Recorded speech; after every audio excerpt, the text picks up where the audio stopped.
성경 말씀에 우리가 잘 아는 대로 마태복음 9장 16절 17절 말씀에 이런 말씀이 있어요. 생배 조각을 낡은 옷에 붙이는 자가 없나니 이는 기운 것이 그 옷을 당기어 헤어짐이 더하게 되며 새 포도주를 낡은 가죽 부대에 넣지 아니하나니 그렇게 하면 부대가 터져 포도주도 쏟아지고 부대도 버리게 됩니다. 새 포도주는 새 부대에 넣어야 둘이 다 보전되느니라.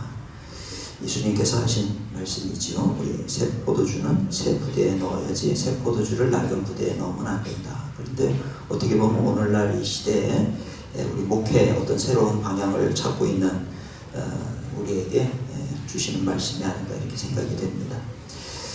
저는 이 뉴노멀 시대라고 하는 것은 말 그대로 뉴노멀이에요. 일상은 일상인데 과거의 일상이 아니라 새로운 일상이라는 얘기죠. 그러면 그 얘기는 과거와 다른 일상이 펼쳐진다라고 하는 겁니다. 2차 산업혁명이 벌어지고 난 다음에 삶의 방식이나 이 모든 게 달라져 버렸잖아요.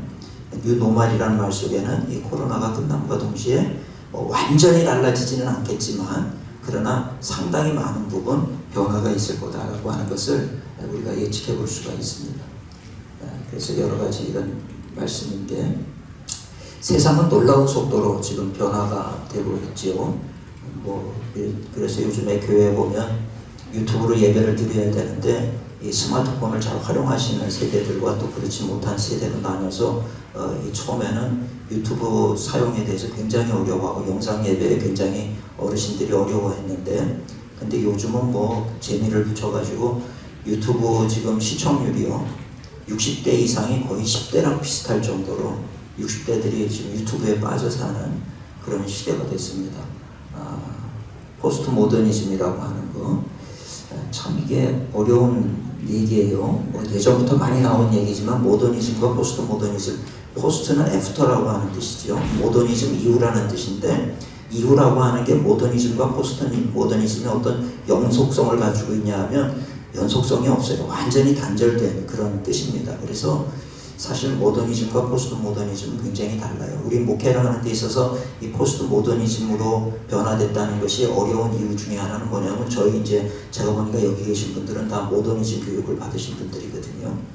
그래서 선생님이 이게 진리야 그럼 그냥 받아들여야 되고 그냥 그걸 시험에 썼어야 되는 거죠. 옳고 그름이 있었습니다. 절대 진리가 있고 악이 있었어요. 그런데 포스트 모더니즘은 그게 없어요. 상대 진리를 얘기를 하죠. 그래서 이 요즘에 젊은 애들한테 너 그러면 안 돼. 너 틀렸어. 그러면 왜 틀렸다고 얘기합니까? 다르다라고 얘기를 해야지. 그래서 다름이라고 하는 게 포스트 모더니즘의 사실 메타랭귀지라고 이렇게 볼 수가 있는 거예요. 인권과 관용과 다름 이게 굉장히 좋은 얘기처럼 들리지요. 사실은 굉장히 좋은 얘기이기도 하고 좋은 얘기처럼 들리지만 거기에 굉장히 큰 함정이 있는데 뭐냐면 우리는 절대 진리이신 예수님을 전해야 되는데 이 상대주의를 얘기하고 있는 포스트 모더니즘에서는 예수님을 전할 길이 없는 거예요. 그래서 요즘에도 복음 전하면 젊은 아이들에게서 나오는 제일 첫 번째 반응이 뭡니까? 왜 당신들은 항상 당신만 옳다고 그러느냐? 이렇게 얘기를 하면 대다수의 젊은이들이 거기에 다 동조를 하는 거예요. 맞아. 기독교는 저렇게 편협해서 싫어. 왜 자기네들만 맨날 옳다 그래. 불교를 보니까 다 좋다 그러고 성탄절에 저 불교에서는 선물도 보내고 그러는데 기독교들은 저런 관용을 보이지를 못한다. 이 시대가 포스트 모더니즘으로 됐다라고 하는 것은 기독교에 있어서는 굉장히 안 좋은 그런 지금 상황이라는 겁니다. 절대주의를 부정하는 시대 가운데 어떻게 절대 진리이신 예수님을 전할 수가 있겠느냐. 이게 지금 사실 우리 교회가 가지고 있는 가장 큰 딜레마라고 얘기할 수가 있는 거겠죠.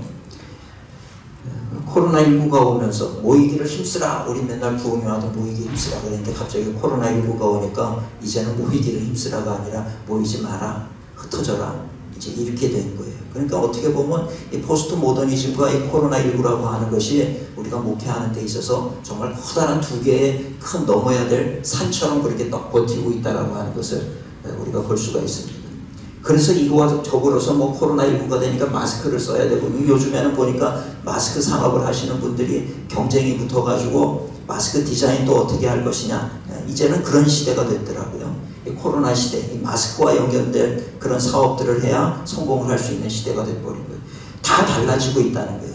세상도 달라지고 있고 모든 게 달라지는데 교회는 지금 달라지고 있느냐라고 라고 하는 부분을 우리가 한번 짚어볼 필요가 있다는 것입니다. 복음과 교회의 사명인데 복음이라고 하는 게 무엇인가? 복음은 우리가 잘 아는 대로 굿뉴스지요. 복된 소식입니다. 이 시대 가운데 우리가 복된 소식으로 전해줄 수 있는 내용이 도대체 무엇일까? 한번 우리가 이 코로나 시대, 뉴노멀 시대에 복음이라고 하는 것을 다시 한번 이 상황에 맞춰서 우리가 한번 다시 생각해 볼 필요가 있지 않겠는가? 교회는 무엇을 하는 곳인가? 이제 이런 것도 우리가 좀 생각을 해볼 필요가 있습니다. 다시 근본적으로 우리가 그냥 고수해왔던 그런 부분들을 다시 한번 좀 펼쳐놓고 과연 옳은 것이었나? 이거 한번 다시 돌아볼 필요가 있는 거죠. 과거가 틀렸다가 아니라 너무 우리가 무비판적으로 그렇게 얘기한 것은 아니었나? 한번 생각해 볼 필요가 있다는 것입니다. 옛날에는 교회 상담으로는요, 너 그렇게 살면 안 돼. 이렇게 해야 돼. 그러면 예, 그러고 갔는데 요즘에는요, 그렇게 하면 안 돼. 내가 보니까 너 잘못한 것 같아. 이러면 상처받았다고 그러고 교회를 떠나버리더라고요. 그러니까 상담하는 법도 달라져야 되더라고요. 그래서 참 제가 오늘도 오기 전에 한 젊은 부부가 자기네는 다음 주부터 이제 이 교회를 안 다니겠다 그러는 거예요. 그래서 왜 그런가 그랬더니 상처를 받았대. 근데 문제는 뭐냐면 내가 어떤 부분에서 그 애네들한테 상처를 줬는지를 모르겠는 거예요. 제가 생각할 때는 아직도 제가 옳다고 생각이 되는데 상처를 받았더니 어떻게 해요? 할 수가 없는 거죠. 그러니까 우리 아내가 저한테 물어봐요. 상담한 내용 그대로 자기한테 얘기해 보라는 거예요. 어느 부분에서 상처를 받았는지 자기가 좀 판단을 해보겠다는 거예요. 그런데 이건 그냥 있었던 일이니까 말씀을 드릴게요. 이 친구들이 뭐냐면 지금 사업을 하는데 월세, 그러니까 보증금 1,000만 원에 월 170을 내고 있는 거예요. 근데 자기네가 들어올 때 이 디자인, 그 인테리어를 다 했기 때문에 거기 한 3,4천만 원이 들었다 그래요. 그 이제 나가려고 옆에 보니까 월 보증금이 1,000만 원에 월 70만 내면 되는 데가 있다는 거예요. 그런데 그래서 자기네가 권리금을 3,000만 원을 요구를 했다는 거예요. 근데 들어오는 사람이 없다고 얘기를 하더라고요. 여러분 같으면 어떻게 상담을 해주세요? 제가 좀 배우고 싶은데 저는 뭐라 그랬냐면 야, 니네가 권리금을 안 받았는데 왜 권리금을 받으려고 그러니? 그리고 니네 권리금 받으려고 그렇게 욕심 부리다 보면 이거 1년 동안 들어오는 사람 없으면 어차피 권리금 받을 돈 다 날라가는 거야. 그러니까 권리금 받지 말고 그냥 들어오라고만 해. 그러면 어차피 나중에 그거 못 받고 나가게 되면 이 주인 측에서는 원상복귀하라 그러는데 그것도 돈 꽤 들어가. 그러니까 그러지 말고 그렇게 너희들이 안 받은 권리금에 대해서 받으려고 그러지 말고 하나님께서 인도하실 테니까 기도하고 그렇게 하는 게 내 생각엔 좋을 것 같다. 빨리 정리를 해라.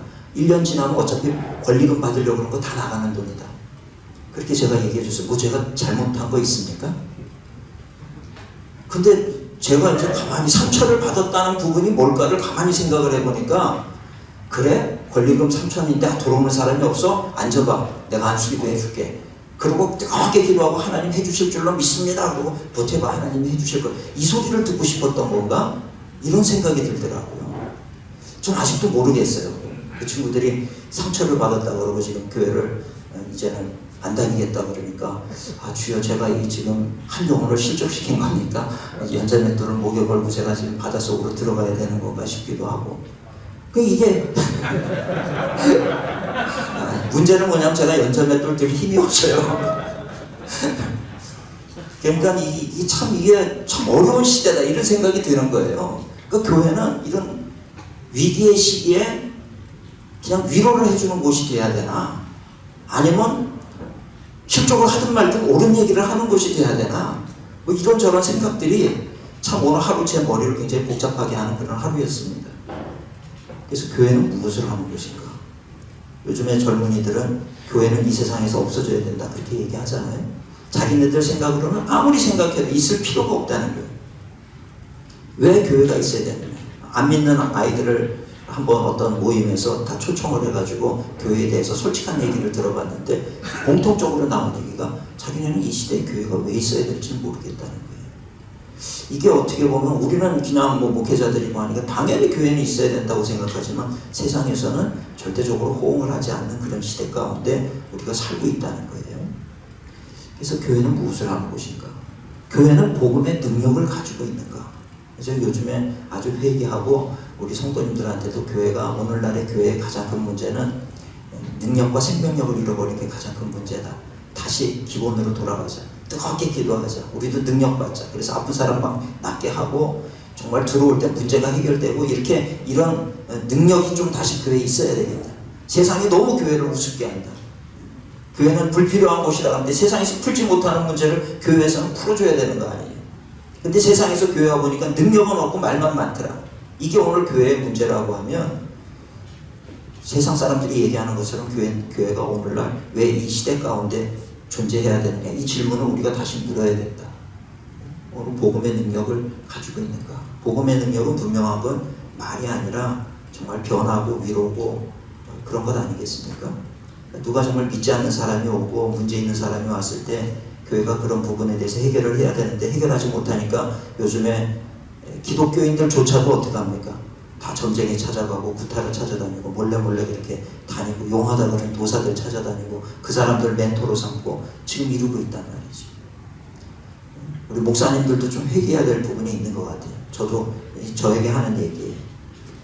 누가 뭐 정신적으로 문제가 있으면 제가 강력하게 기도하고 그래야 되는데 제 입에서 나오는 첫 마디가 병원에 좀 가시지요. 이 얘기를 한단 말이에요.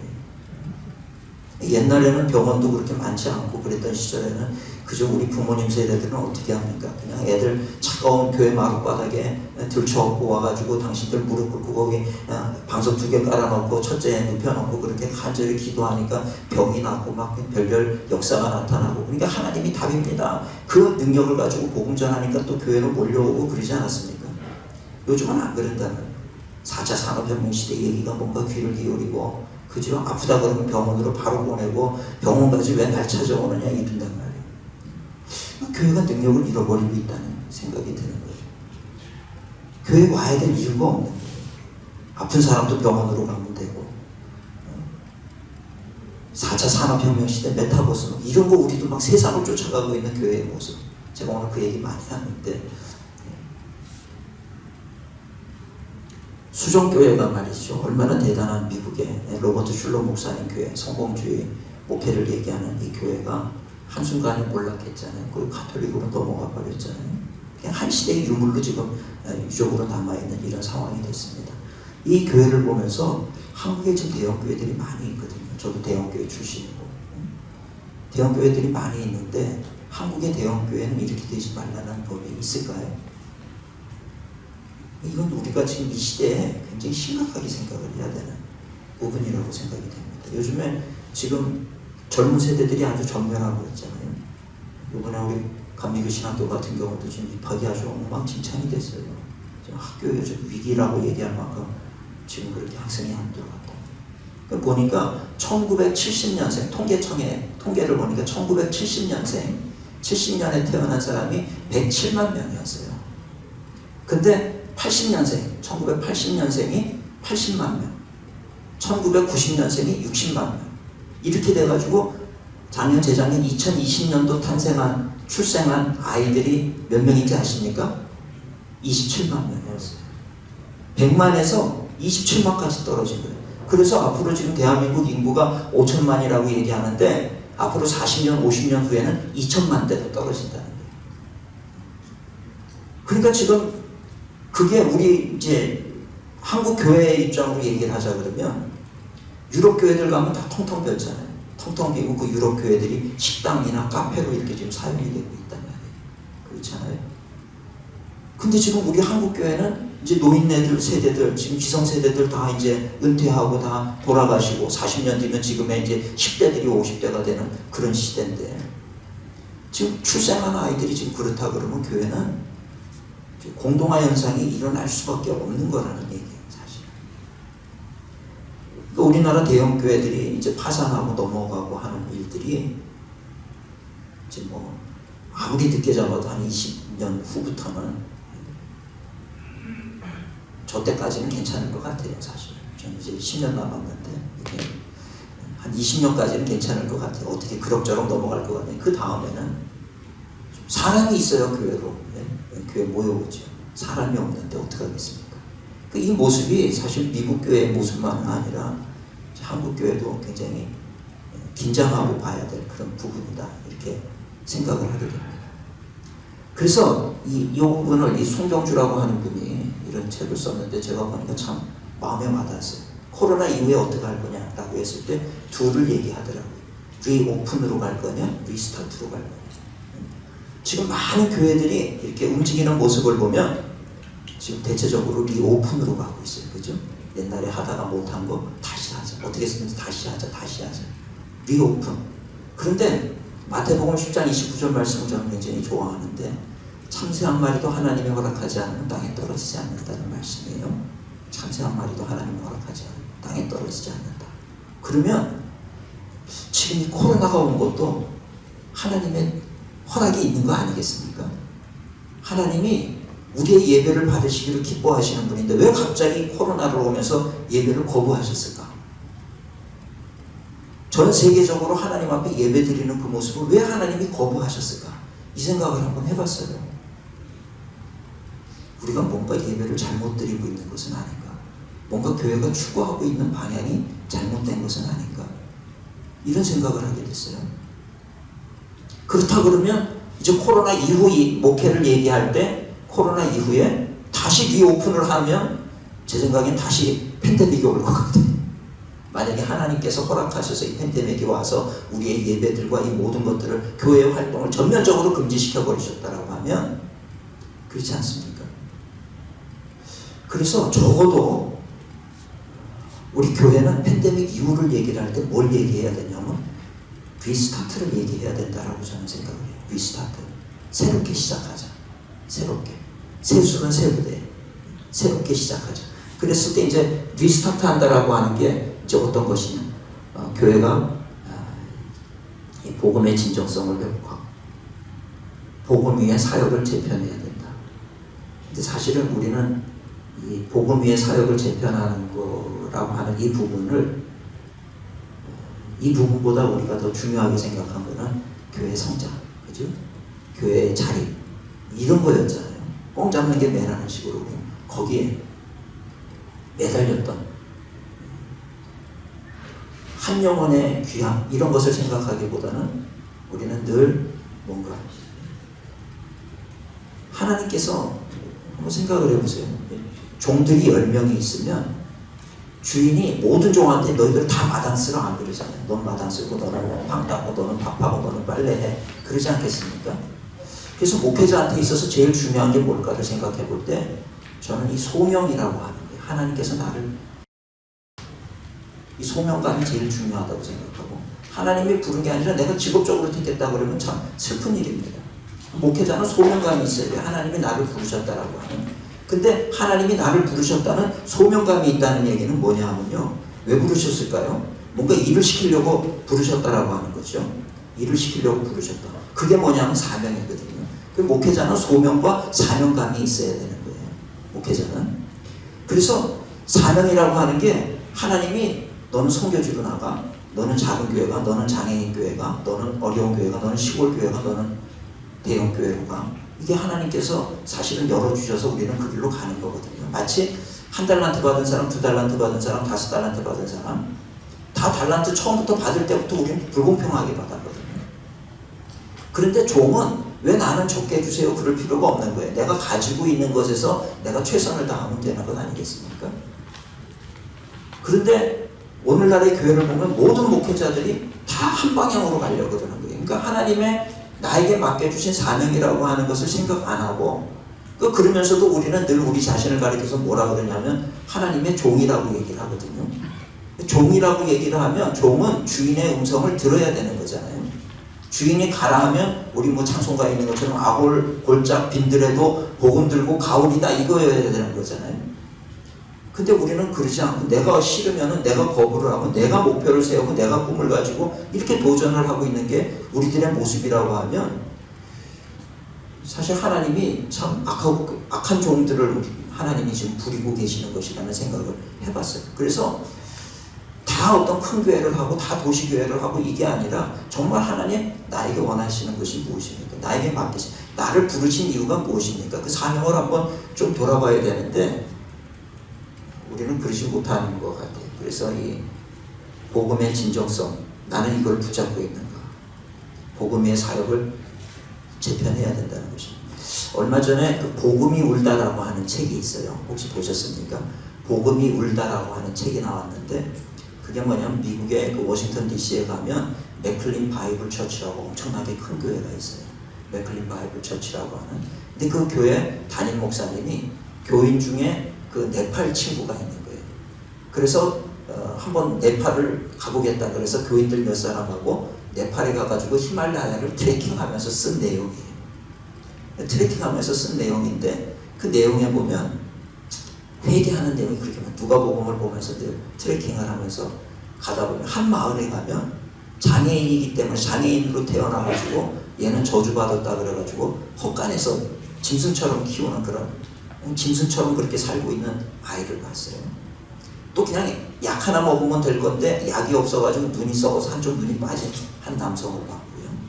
한 마을에를 갔더니 10살부터 20살까지 여자아이가 한 명도 없는 마을이에요. 그래서 이 마을은 왜 이러냐 그랬더니, 이 마을에는 10살만 되면 다 성노예로 그렇게 인신매매범들에 의해서 100불에 팔려간다는 거예요.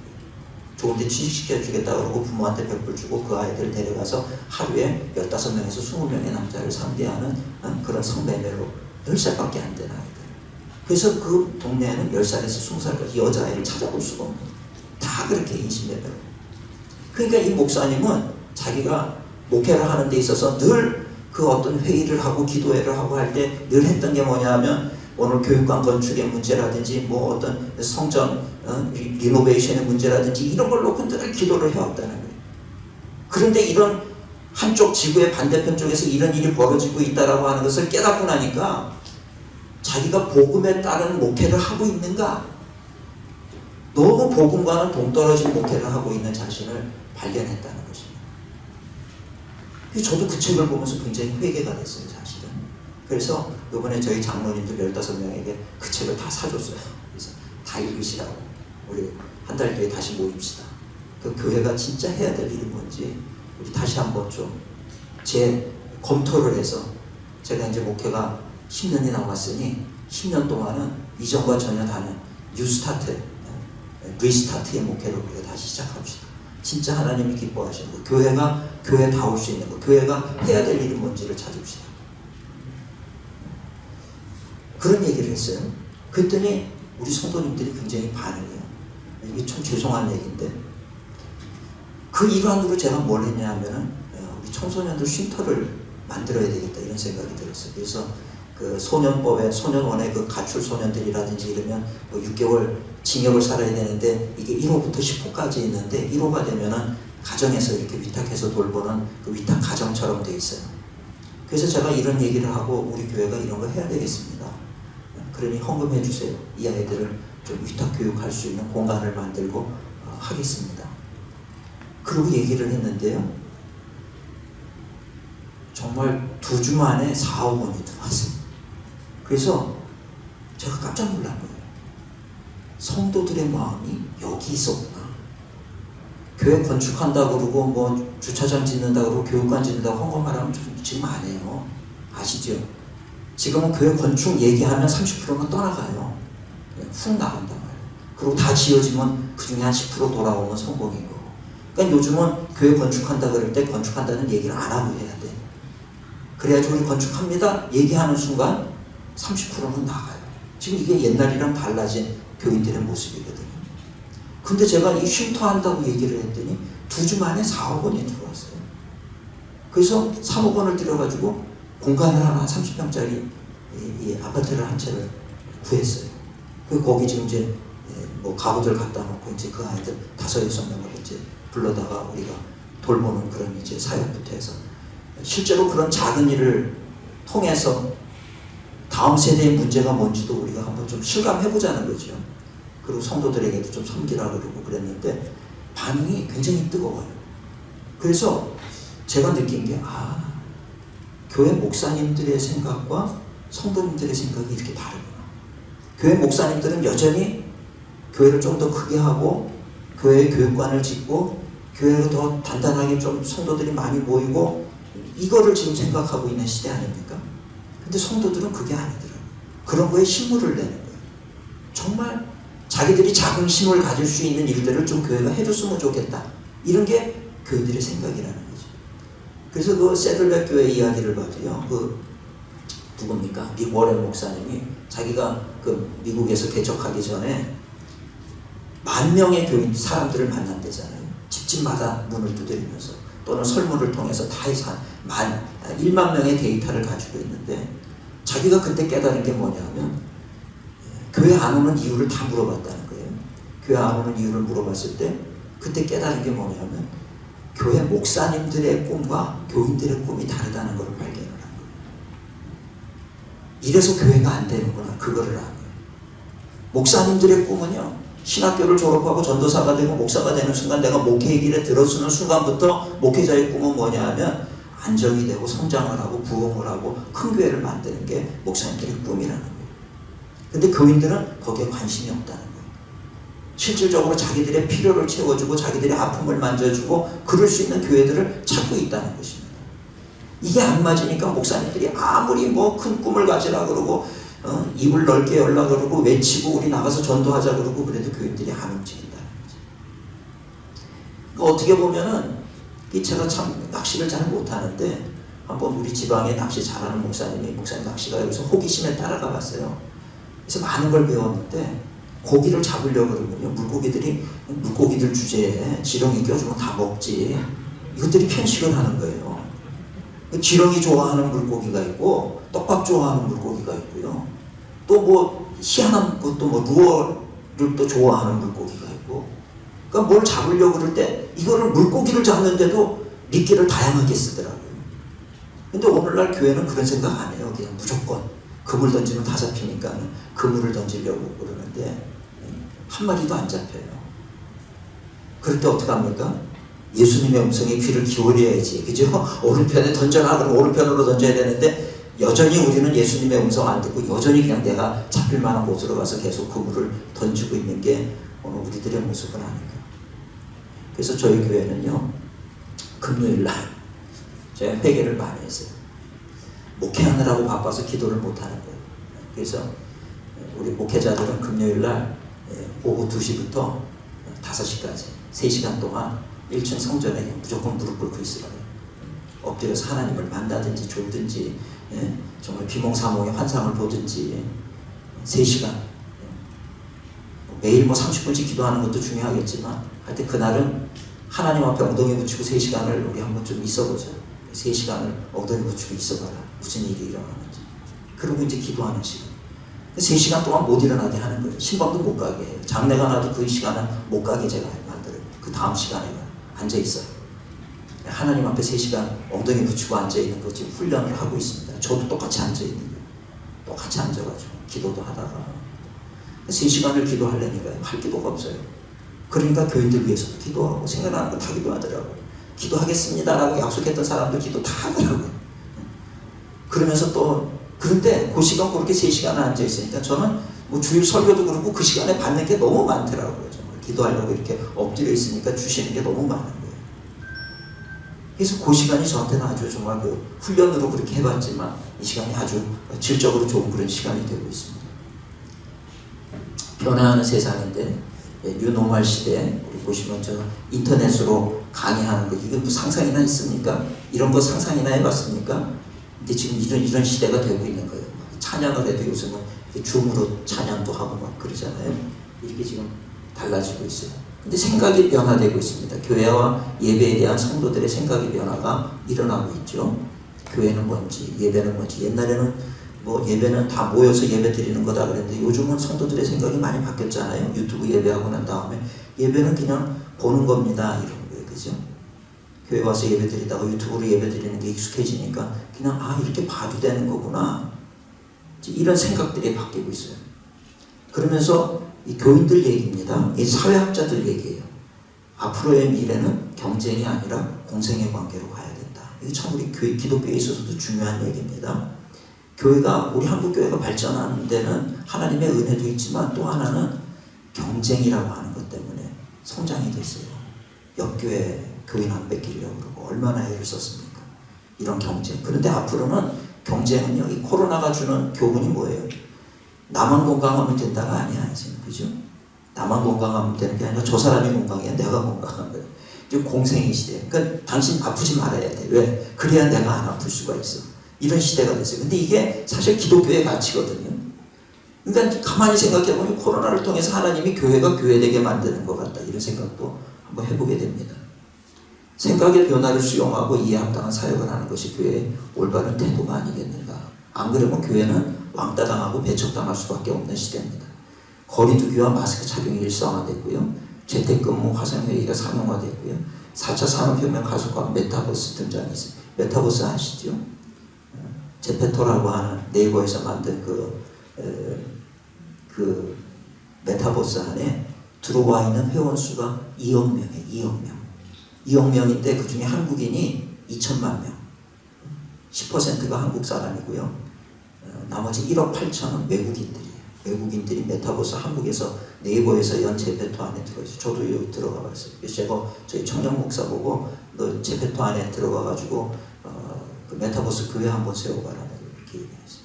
어떤 반응이 나오는지 한번 보고 싶은 거예요. 저도 한번 들어가 봤어요. 들어갔더니 제 옆에 이름을 머리에 달고 뛰어다니는 아바타가 있어요. 뭐 대화도 할 수가 있고 그런 거예요. 저한테 말을 거는데 저가 이제 뭐 참 어색해가지고 말을 못 걸고 있어서 도망을 갔는데 그런 메타버스의 세계가 좀 펼쳐지죠. 여행 갈 필요도 없어요. 요즘에 이 오큘러스라고 하는 거 누가 목사님 이런 세계를 경험해 보셔야 됩니다. 이걸 딱 썼더니요. 야, 뭐 알프스가요 이렇게 제 눈앞에 펼쳐지는 거예요. 이렇게 밑을 보면 뭐 그냥 알프스 풍경이에요. 아주 좋은 데서 저 이제 좋은 의자에 앉아가지고 이것만 돌리면 뭐 다 보이는 거예요. 지겨워요? 딱 누르면 일본으로 넘어가는 거예요. 일본 가서 또 다 보고 경치 좋다. 낚시도 해요. 낚시도 해가지고 탁 던지면 딱 잡히면 이게 이 손이 찌릿해요. 막 이렇게 돌리면 끌려와서 잡히고요. 정말 별세계에 다 있습니다. 여러분 아바타라는 영화 보셨죠? 네? 아바타 같은 세대가 지금 이제 시대가 열리는 거예요. 그러니 지금 이 예배도 지금 메타버스 안에서 여러분 메타버스로 여름 수련회를 한 교회들이 많이 있습니다. 청년들 여름 수련회. 저희 교회도 메타버스로 여름 수련회를 한번 해봤어요. 그리고 CCC에서도 수천 명이 되는데 메타버스 안에서 지난 작년 여름이니까 여름 수련회를 했단 말이에요. 그 저 안에 메타버스 안에 교회 학교 세운 교회들도 이미 많이 있고요. 메타버스 안에 교회를 세웠어요. 많이 있습니다. 그 이제 뭐 우리 유튜브로 예배 드리는 동안 다 온라인으로 지금 다 헌금도 다 그렇게 송금 받았잖아요. 옛날에 수목교회에서 할 때 뭐 그 헌금을 그렇게 받냐 너무 상업적이다 이렇게 얘기했는데 갑자기 코로나가 오니까 우리들 다 어쩔 수 없이 다 그렇게 했거든요. 그래서 다 이 온라인 송금으로 해가지고 헌금 다 들어와 버렸잖아요. 한순간에 이제 거기에 대해서 다 예배가 그게 영상으로 드리는 게 예배냐? 지금 요즘에 이 코로나 오면서 가나안 교인이라는 얘기 없어졌잖아요. 그죠? 가나안 교인, 안 나가 교인. 그냥 그 가나안 교인들은 집에서 그 CTS로 예배드리고 유튜브로 예배드리고 이런 사람들 가나안 교인이라고 그러고 우리 교인으로 인정 안 했는데 지난 2년 코로나 시대 지나가면서 다 우리 교인들이 다 가나안 교인처럼 그렇게 돼버렸거든요. 그래서 요즘에 코로나 오면서 가나안 교인이라는 표현 더 이상 안 쓰고 있다는 거예요. 그죠? 그러니까 지금 앞으로 그런 사람, 요즘에 나오는 이슈가 그런 사람들, 인터넷으로 예배드리는 사람을 우리 교인으로 인정할 거냐 말 거냐 이제 이런 것들도 사실 굉장히 교회에서 핫 이슈로 지금 떠오르고 있는 부분이죠. 교회 환경도 변화가 보세요. 새로운 교회에서 인터넷, 온라인, 메타버스 처치 이런 것들이 지금 이제 등장하고 있어요. 온라인, 오프라인 그러니까 이제는 온라인, 온오프 다 해서 온라인이라는 것도 또 나오고 말이죠. 자꾸 만들어지고 있습니다. 영상 예배가 중요해지고 인터넷 스타 목사가 등장을 하는 거예요.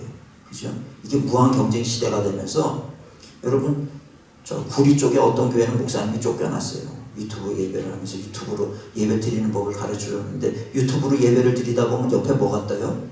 조회수 높은 교회들 설교가 쭉쭉쭉쭉 뜨잖아요. 그러니까 듣다가 졸리니까 옆으로 한번 딱 클릭을 했더니 그 교회 목사님 설교가 나오는데 우리 교회 목사님하고 설교가 질이 다른 설교가 나간단 말이에요. 그러니까 저 구리에 있는 한 교회에서는 야 우리 그동안 속았다 우리 목사님 좀 내보내줘. 그래서 쫓겨난 장로교회가 있어요. 꽤 중요한 교회인데. 그러니까 자기네 목사님이 최고라고 생각하고 예배를 드리던 사람들이 이 유튜브 예배가 우리 교회만 뜹니까? 옆에 보면 뭐 이창수, 유기성 다 뜨잖아요. 예? 잘하는 목사님들 막 순위대로 뜨거든요.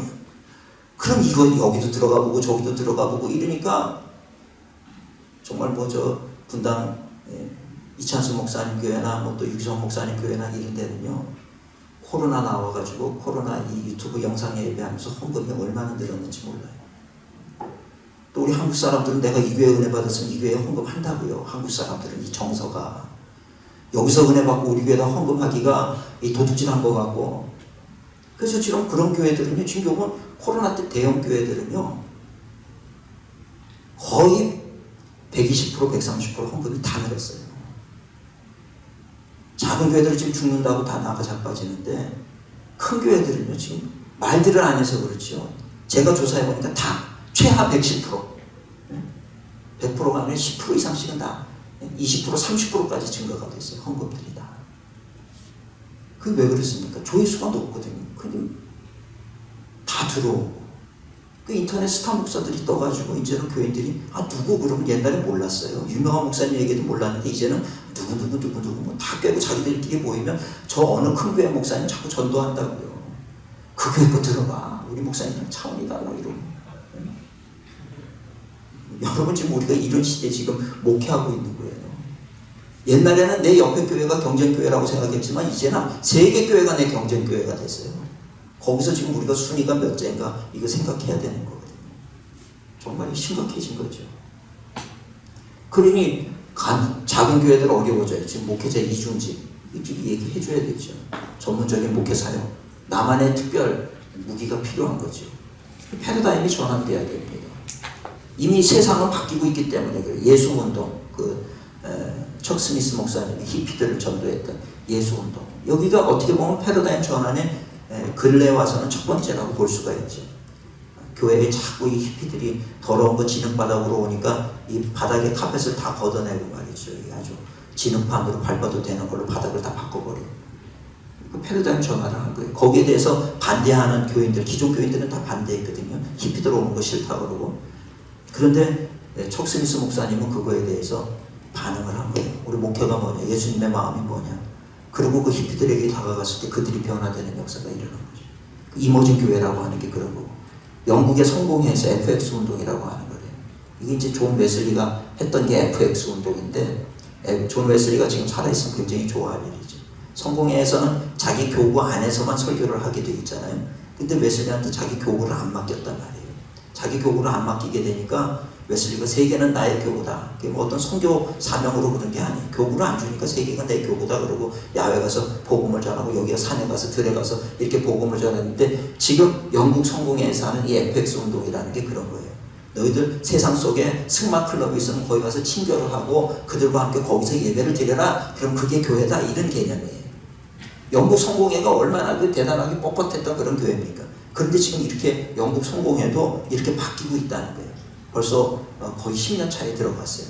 이 운동을 한 지. 그러면서 다가가는 거예요.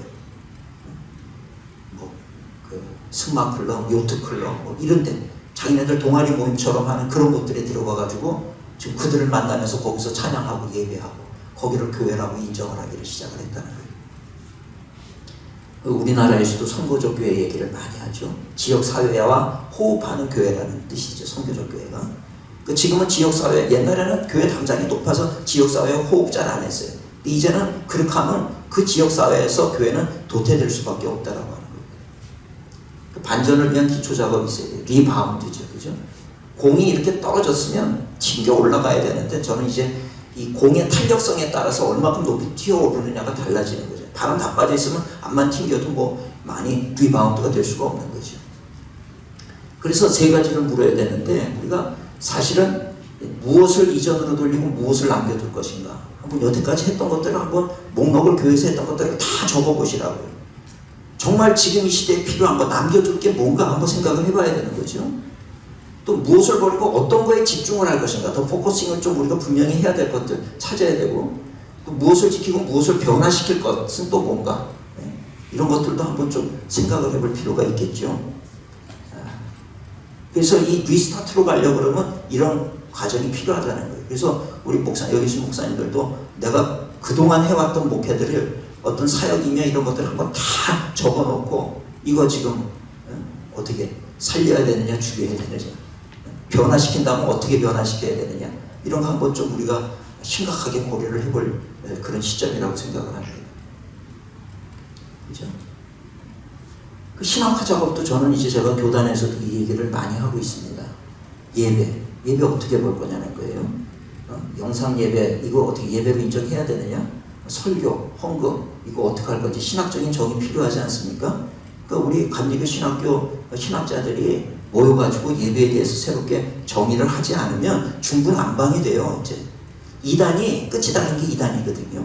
그 이단들이 자기들이 하는 얘기가 옳다는 주장이 나올 수도 있어요. 지금은.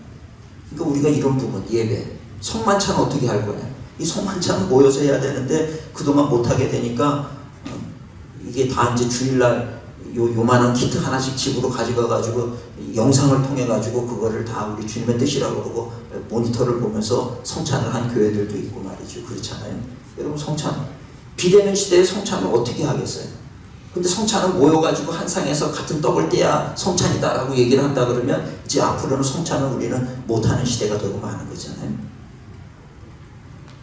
특히나 우리보다도 이제 가톨릭은 더하죠. 저희 화채설을 얘기하니까. 성만찬, 선교도 해외로 들어가야지만 선교냐? 이제 많은 사람들이 지금 못 들어가고 여기서 다 온라인이나 줌으로 선교 활동들 하고 있는데 해외지로 들어갈 수 없는 상황입니다. 이럴 때 선교가 뭔지에 대한 것도 우리가 좀 재정의를 할 필요가 있고, 교회, 온라인 교회도 있고 메타버스 교회도 있고 이거 교회로 인정할 거냐 말 거냐, 그죠? 이런 거, SNS 소모임 등의 어떤 활성화라든지 이런 거, 교회 공동체에 대한 신학적인 정의가 필요하단 말이에요. 교회 공동체 모여서 얼굴을 맞대야 공동체로 인정할 거냐? 요즘 젊은 아이들은요, 자기 친구 절친을 만나러 호주로 간다는 목사님 아들이 있었어요. 그래서 야, 호주에 그 목사님이 그랬다는 거예요. 저 목동에서 목회하는 목사님 아들인데 그 목사님이 야, 너 친구 호주에, 네가 호주 간 적도 없는데 호주에 네 친구가 왜 있어? 절친이라고 이번에 만나기로 했다고. 왜 그런가 했더니 SNS 상에서 늘 소통을 하던 친구라는 거예요. 그러니까 얼굴과 얼굴을 맞대는 거는 처음인데 절친이라고 얘기를 하고 가더라는 겁니다.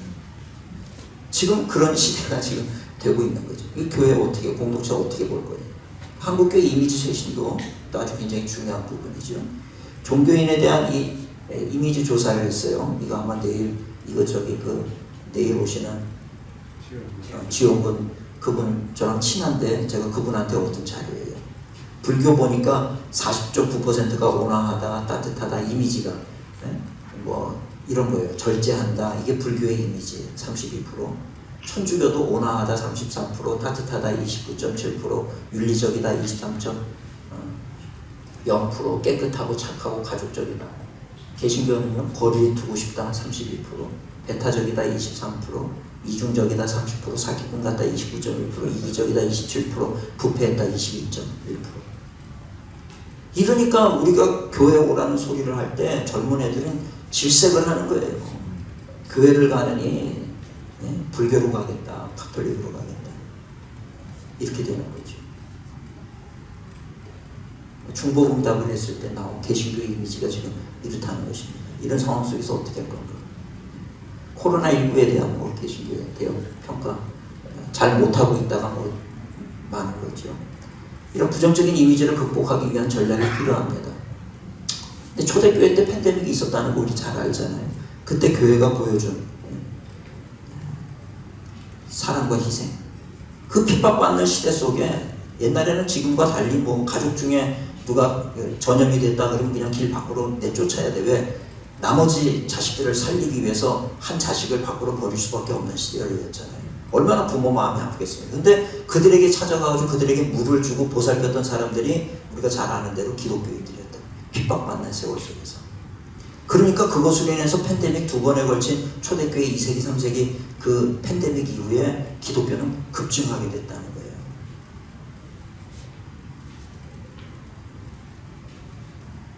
그게 이제 여기 AD 165년부터 있었던 안토니우스 역병, 251년에 있었던 키프리아누스 역병이 있었죠. 16세기 패스트 때 이때는 루터가 소개한 내용이 뭐냐면 모든 사업가들은 그 사업의 현장에 있어야 되고, 크리스찬 사업가 버리지 말라는, 크리스찬 의사들은 있어야 할 곳에 있어라. 그 당시에 이제 국가에서 공고가 나온 게 알아서들 피해라 이랬거든요. 근데 루터는 피하지 마라. 크리스찬 의사는 병원을 지키고 크리스찬 사제들은 목사들은 다 교회를 지켜라. 각자의 자리를 지켜라. 이게 루터가 얘기한 건데 그 이후에 굉장히 대단한 신망을 얻으면서 교회는 계속해서 개신교회 운동들이 활발하게 일어날 수가 있었죠. 뉴노멀 시대 뉴미니스트리입니다. 그래서 뉴미니스트를 생각할 때 염두에 둬야 될 것이 세상이 무엇을 원하고 있는지 우리 좀 이거 생각해야 되는 거예요. 수요가 있어야 되는 거죠. 너무 우리 생각대로 우리는 이거 해야 된다가 아니라 정말 세상이 무엇을 원하고 있는가. 또 거기에 대해서 복음의 가치를 어떻게 포장해서 전달할 것인가. 이것도 우리가 생각을 해야 되고요. 그 다음에 어떻게 교회에 대한 기대치를 높일 수가 있을까. 지금은 기대치가 지금 아주 제로예요. 아까 보셨던 것처럼 거의 그냥 바닥을 치고 있는 게 지금 세상에 젊은 애들한테 교회 그러면 아주 신물 난다. 이게 믿지 않는 교인들의 젊은이들의 반응이잖아요. 그러니까 이거를 우리가 생각을 하고 목회를 해야 된다는 거예요. 우리가 교회를 좋아하니까 세상이 교회를 좋아할 거라고 생각하면 착각이라는 겁니다. 그래서 이 새들백 교회는 이 5가지를 대안을 벌써 코로나 시대를 맞으면서요, 이 5가지를 이렇게 만들었어요. 언제 어디서든지 언제든지 참여 가능한 프로그램, 그래서 이 핸드폰으로 만나게 만들고 실시간적인 필요를 제공을 해주는 거예요. 그래서 요즘에 보면은요, 목사님 만나기가 얼마나 어렵습니까? 근데 이 온라인 교회라든지 온라인 상담 이런 것들을 전담 목사들을 둬가지고 딱 기다리고 있는 거예요. 컴퓨터 앞에 24시간 3교대로 돌아가면서. 그래서 거기서 목사님 죽고 싶습니다. 그럼 바로 답이 띵 하고 오는 거예요. 죽지 마세요. 뭐가 힘듭니까? 채팅으로 계속 상담을 하는 거예요.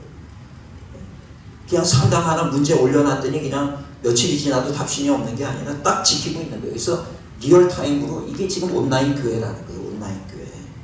온라인 교회는 그냥 설교만 올려놓는 게 아니고요.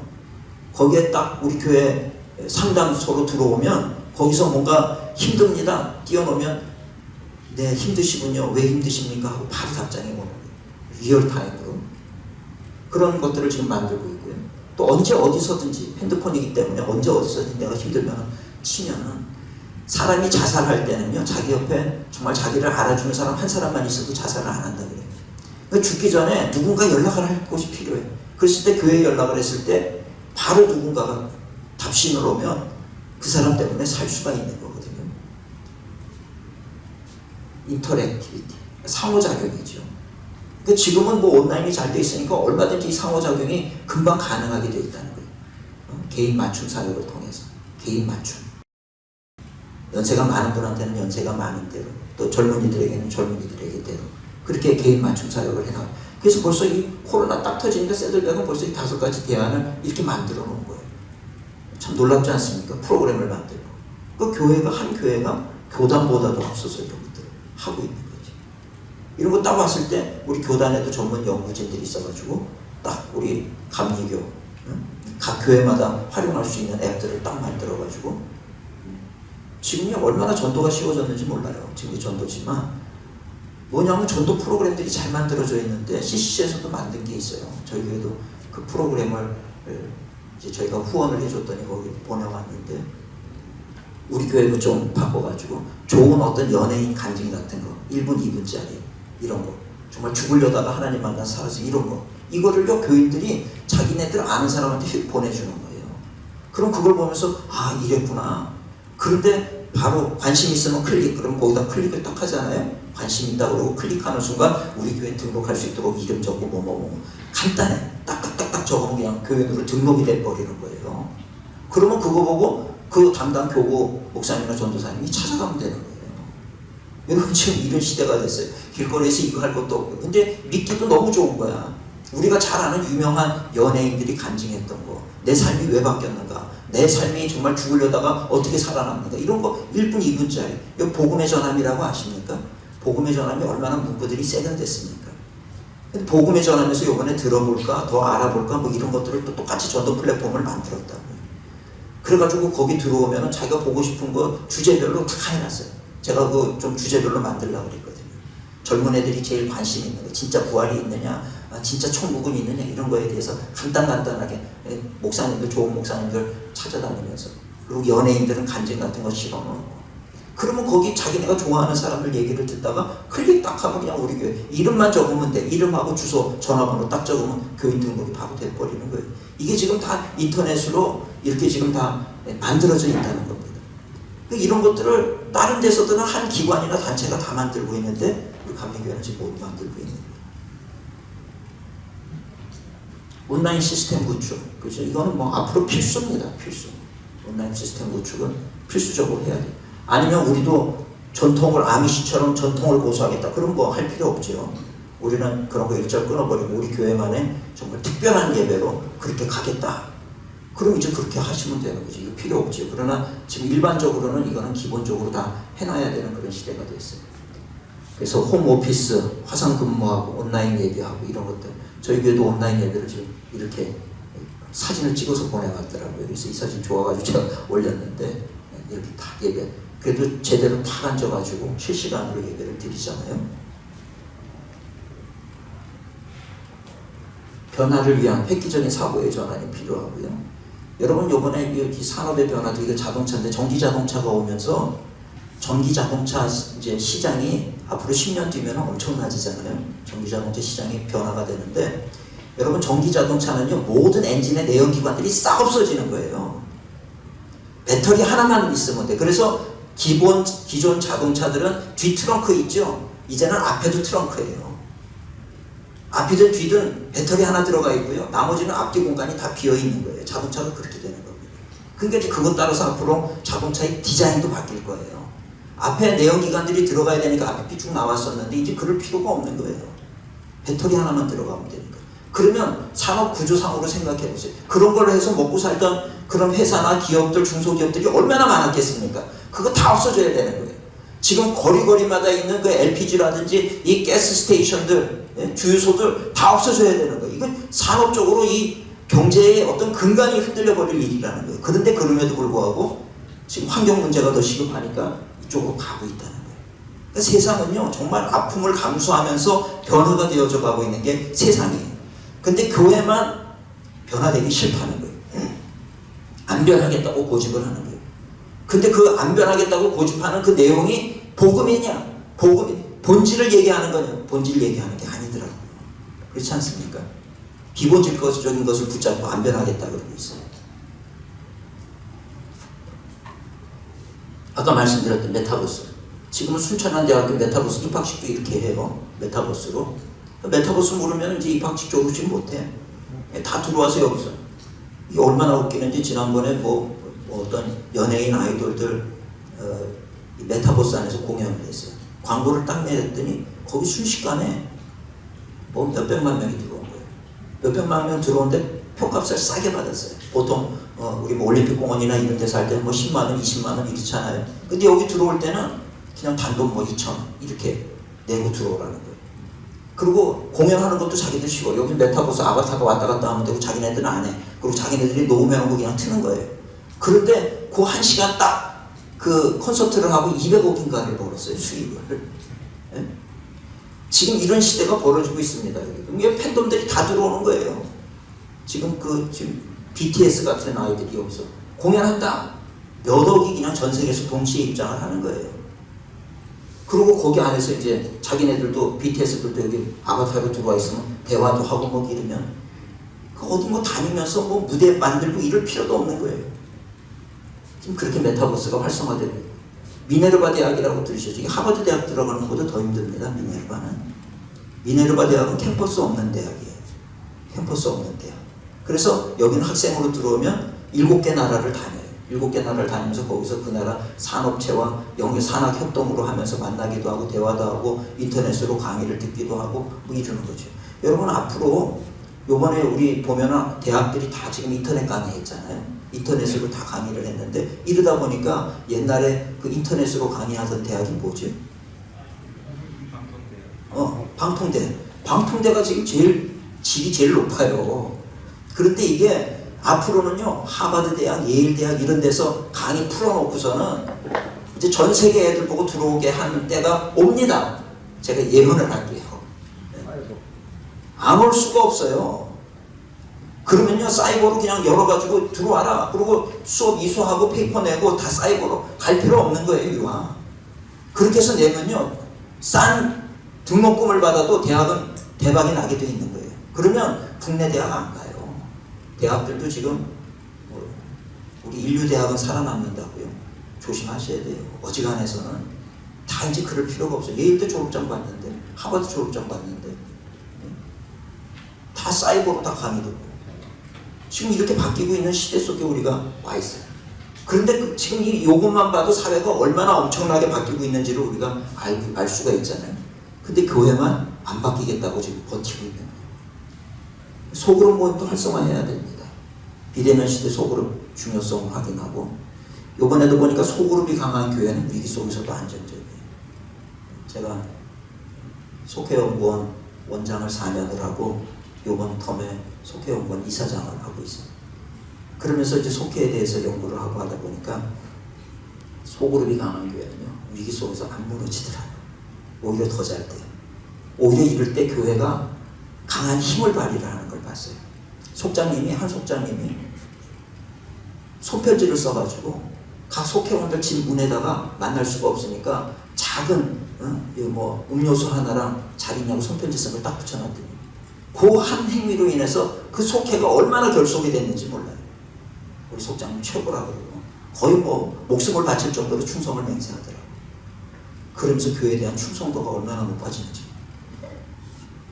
그래서 제가 목회할 때 제일 중요한 거는 담임 목사님은 속장님하고 연결고리가 제일 중요해요. 저는 장로님들보다도 속장님들을 더 중요하게 생각해요. 속장님들하고 딱 연결고리가 담임 목사하고 요게 강하면요, 하고 싶은 거 다 할 수 있습니다. 속장이 10명만 넘어보세요. 그래서 10명 속장님하고 못할 일이 없어요. 교회도 금방 성장해요. 근데 우리는 지금 대체적으로 교회들 보면 속장님하고 담임 목사님 사이가 별로, 담임 목사님 속장이 누군지도 모르는 사람들이 많이 있어요. 그리고 어떤 관계성이 없어요. 그래서 제가 속회 연구원을 오래 한 바에 의하면 한 가지 팁을 달라 그러시면, 속장은 무조건 담임 목사님이 친한 사람 세워라 해요. 담임 목사님이 정말 같이 친하게 꿈과 비전을 나눌 수 있는 사람, 내 말이라면 전적으로 지지해 줄 수 있는 사람, 그런 사람들을 속장으로 세워요. 다른 거는 그냥 반대파들 세워도 괜찮은데 속장은 그렇게 세우시면 안 돼요. 속장은 반드시 교회와 담임 목사님과 한 마음으로 갈 수 있는 사람들을 세워놓으면요, 이게 한 방향으로 갑니다. 목회가.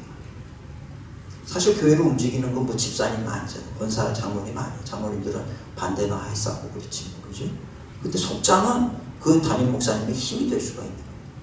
정말 든든한 도움이죠. 그래서 속장을 잘 세우느냐 못 세우느냐, 저는 교회 목회를 성공적으로 하느냐 못 하느냐의 가장 중요한 열쇠라고 제가 얘기하는 사람입니다. 그래서 이제 이런 거 손편지나 선물로 가정 방문하고, 줌과 듀오, 이 줌으로 가르쳤더니 막 연세 많으신 분들이 얼마나 새로운 세계를 체험을 하면서 좋아하는지 몰라요. 그러니까 이런 어떤 소그룹 모임 활성화, 진정성 있는 전략적인 전도 운동도 필요하죠. 이게 이제 톰 라이너라고 하는 사람이 쓴 책인데, 우리가 교회 안 가는 이유라는 책이 2007년도에 나왔었어요. 이 책 혹시 보셨습니까? 그러니까 우리는 전도해라 그러면 어떻게 생각하냐면, 다 그냥 전도하라 그러면 막 물을 뿌리고 소금을 뿌리고 우리를 핍박할 사람으로 생각을 하는데, 전도 대상자를 5등급으로 나눈 거예요. 첫 번째는 열려있는 사람, 열린 태도를 보이는 사람, 중립적, 거부하지만 적대적이진 않은 사람, 복음을 극도로 거부하고 적대적 태도를 보이는 사람, 이 5종류로 나눴는데, 이 각 단계에 따라서 전도하는 방법이 달라져야 된다는 거예요. 굉장히 합리적이죠. 그죠? 근데 우리 전도합시다 그러면 우리는 다 대체로 이런 사람들한테 전도하는 줄 알고 무서워서 전도를 못하고 있다는 얘기예요. 근데 실질적으로 통계를 보니까 복음을 극도로 거부하고 적대적 태도를 보이는 사람은 5%밖에 안 돼요. 95%는 그래도 다 열려있는 사람들이라는 거지. 그래서 이렇게 사람을 만나서 대화해보면 1단계인지 2단계인지 3단계인지 이걸 우리가 알 수가 있는 거죠. 그러니까 이런 좀 전략적인 전도 방법도 우리가 풀려져야 돼요. 여기 이제 표를 보면은 매우 우호적인 게 11%, 우호적이 27%, 요건 벌써 38%죠. 중립적 36%, 여기까지만 해도 이게 얼마나 많습니까? 거부가 21%고 적대적은 5%밖에 안 된다. 가정을 결속시키는 사회, 중요합니다. 가정이 코로나로 인해서 해체되는 데가 많아요. 교회가 이제 팬데믹 이후에 가정 결속시키는 사회교육에 좀 집중을 해야 됩니다. 그래서 이 가족 캠프 같은 거, 여러분 이런 거 한번 해보세요. 가족별로 어디 글램핑 장소라든지 어디 캠핑 장소에 우리 같이 5가정 정도 초청을 해가지고 캠핑을 가는 거예요.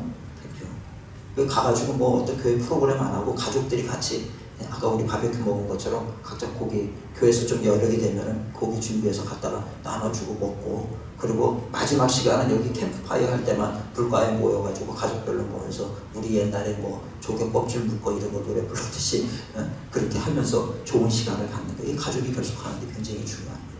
저희 교회는 예전에 토요일만 되면 이런 가족 문화 체험을 했었어요. 그래서 버스 막 지역 주민들까지 와가지고 버스 3대까지 동원이 됐던 적이 있어요. 가족들이 오는 거예요. 1인당 10,000원씩. 그래서 아빠, 엄마, 딸 이렇게 오면 30,000원 내면은 어디 뭐 경복궁도 데려가고 또는 뭐 저기 바지락 캐는 데도 데리고 가고 말이죠. 좀 물이 갈라지는 데도 가고 뭐 여기저기 해서 토요일 날 하루 1박 안에 그냥 아침에 갔다가 저녁 때 오는 건데 10,000원씩만 받고. 그러니까 교회에서 손해지요. 사실은 재정적으로는 더 많이 나가지만 이거를 했더니요.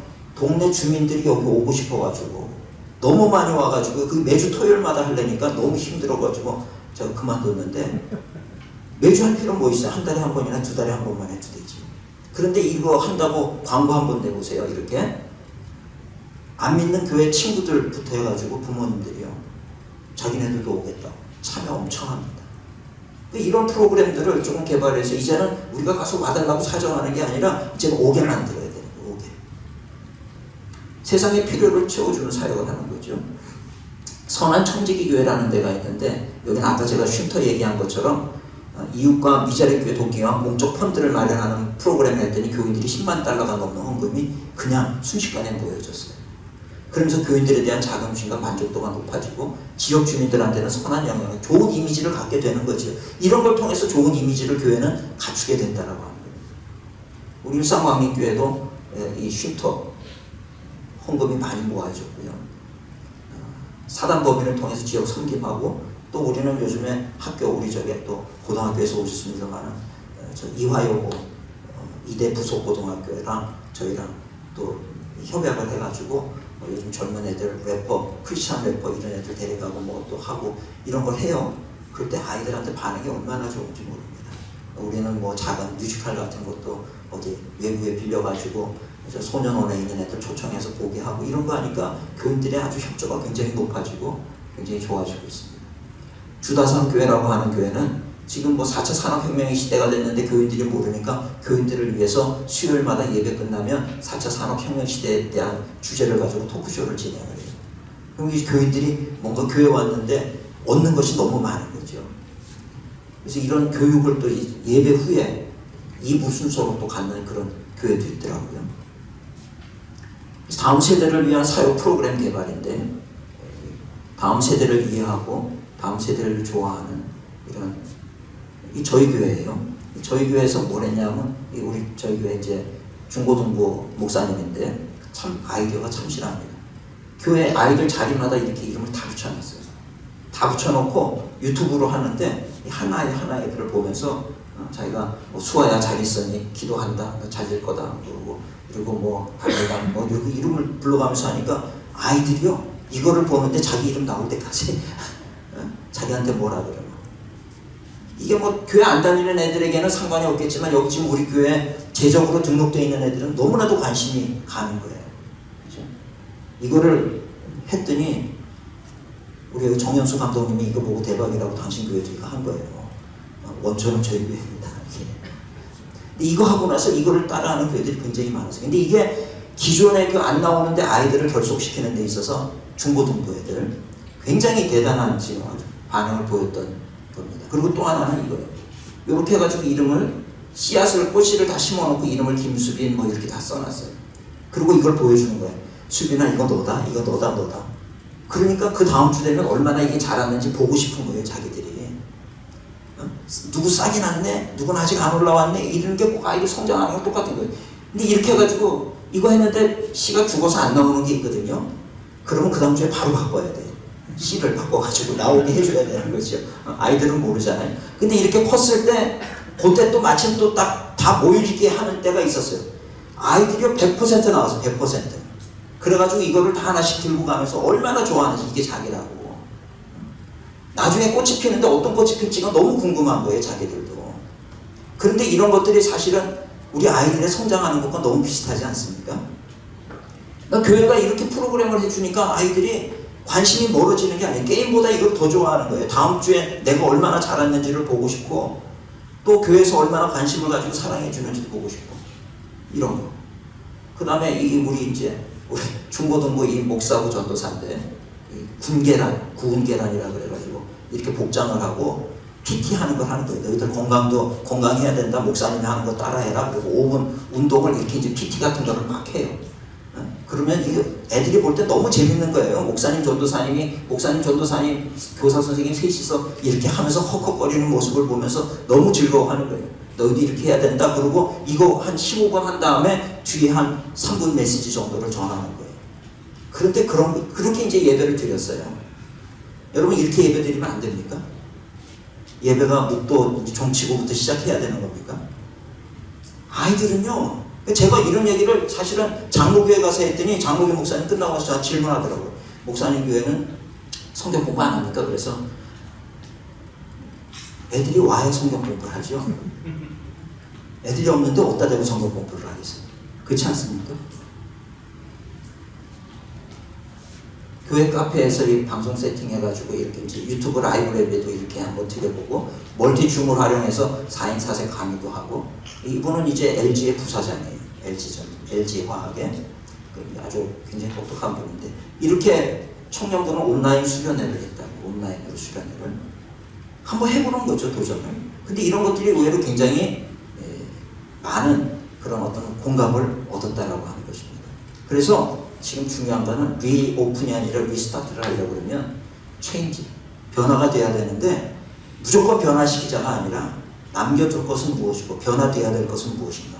우리는 복음의 본질에 따른 목회를 하고 있는 것인가. 지금 이 유튜브와 온라인이 가지고 있는 강점이 크다 그러면 그걸 통해서 우리는 어떻게 전도에 활용할 수 있을 것인가. 젊은 아이들이 원하는 건 뭔가. 제가 한번 교사대학을 하면서 교사들 한 200명 모여있는 데서 제가 그 얘기를 했어요. 선생님들은 아이들이 교회 학교 왜 안 온다고 생각하세요? 침묵이에요. 아무도 대답을 안 해요. 근데 그때 한 선생님이 5살짜리 꼬마 아들을 데리고 왔어요. 그 꼬마 아들이 저기 이렇게 거만하게 이렇게 앉아가지고 뒤로 가닥가닥 하고 있더라고요. 가닥가닥. 자세도 나빠요. 아무도 대답을 안 해서 한번 얘기해보세요. 생각을 해보세요. 왜 애들이 교회 안 온다고 생각하십니까? 그랬더니 아무도 대답을 안 하는데 그 녀석이 재미없어서 그러더라고요. 그래서 내가 들으셨죠? 정답입니다. 정답입니다. 그러니까 우리가 교회 학교 뭐 하려고 그러면 사실 교수님 와서 강의할 필요 없어요. 교회 학교 문제가 뭔지는 교회 학교 애들한테 물어보면 제일 정확하고, 중고등부 살리고 싶으면요, 중고등부 애들한테 니네 왜 교회 안 오니 물어보면 돼요. 저희 교회는 중고등부가 참 잘 돼요. 왜냐하면 이런 다양한 프로그램이 있었거든요. 토요일 삼겹살 파티도 해요. 저희는 한 달에 한 번씩. 교회 마당에다가 텐트 하나 쳐놓고, 그리고 친구들 데리고 오라고 해요. 그러면 선생님들이 삼겹살 구워줘요. 삼겹살 먹고 컵라면 하나 먹고 그 텐트에 들어가서 자기들 그냥 들어 누워서 한숨 자다가 가요. 텐트 한 몇 개 쳐놓는 거죠. 또 다른 애 와서 다른 애들 오면 또 걔네들 또 삼겹살 구워줘. 그러니까 아이들이요, 야 니네 교회 오늘 삼겹살 하니? 이러더라고요. 그러고 오는 거예요. 그러니까 아이들이 교회에 대한 이미지가 바뀌어요. 교회는 좋은 곳이구나. 시험 때가 되면 아까 봤던 그 목사님이 3분 신방이라는 거예요. 3분 카레처럼 3분 신방. 3분 이상 안 만나요. 학교 앞으로 가가지고 기다리는 거예요. 아주 초록색 그 오징어 게임에 입었던 그 추리닝의 원조가 우리 교회예요. 완전 똑같더라고요. 정말 초록색 추리닝 그걸 어디서 구했는지 그래가지고 가가지고요. 그 앞에서 기다리고 있는 거예요. 이 이상한 아저씨들이 와가지고 기다리니까 아이들이 이상하게 보는데 그 아이들한테 목사님 그러고 쫓아오는 거죠. 그럼 걔를 안아주고 야 힘내. 약이라는 거예요. 보약 한 첩 쥐어왔어. 그 안에 열면은 막 과자랑 이런 것들 들어있어요. 너무 좋아하죠. 그럼 친구들이 아저씨 우린 왜 안 줘요? 니네는 교회 안 오잖아. 이러면 가면 될 거 아니에요. 달라고. 와 줄게 이번 주에. 걔네들 오는 거예요 교회로. 그러니까 아이들은 정말 단순해요. 어느 시대나. 근데 너무 딱딱하게 하고 너무 그냥 힘들게 하니까 아이들이 안 오는 거죠. 올 수 있는 방법은 정말 100가지가 넘더라고요. 아이들이. 그래서 시간이 다 됐는데 하여튼 변화, 이 부분에 대해서 우리가 다시 한번 생각하고 리오픈이 아니라 리스타트를 생각할 수 있는 그런 목회가 필요한 시대가 아닌가 생각을 합니다. 네. 경청해 주셔서 감사합니다. 마치겠습니다.